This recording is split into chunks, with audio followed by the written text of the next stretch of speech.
Hello friends, మన షిరిడి ట్రిప్లో day 4కి వెల్కమ్. నిన్నటి వీడియోలో మనం నాసిక్ వైపుగా ట్రిప్ వెళ్ళామని చెప్పుకున్నాం కదా. ఈ ట్రిప్లో మన మొదటి డెస్టినేషన్ ముక్తిధామ్.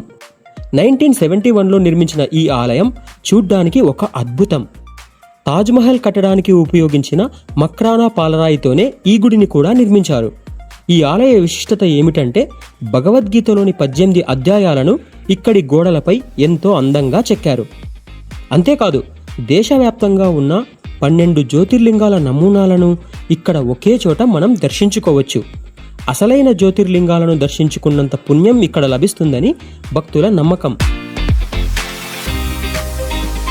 అంతేకాకుండా ఈ దేవాలయం లోపల మనకు విఘ్నేశ్వరుడు, శ్రీకృష్ణుడు, దుర్గాదేవి, ఆంజనేయ స్వామి, సాయిబాబా ఇంకా ఎంతో మంది దేవుళ్ళ పాలరాతి విగ్రహాలు చాలా ఆకర్షణీయంగా కనిపిస్తాయి. సో ఇది ఫ్రెండ్స్, మన నాసిక్ ట్రిప్లో మొదటగా ముక్తిధామ్ దేవాలయానికి సంబంధించిన వీడియో. రేపటి వీడియోలో మనం ఒక గొప్ప ప్రదేశం అయినటువంటి పంచవటి, రామాయణ కాలం నాటి 5 చెట్లు, సీతమ్మ గుహ, ఆ ప్రదేశం యొక్క వీడియోలో చూద్దాం. Stay tuned.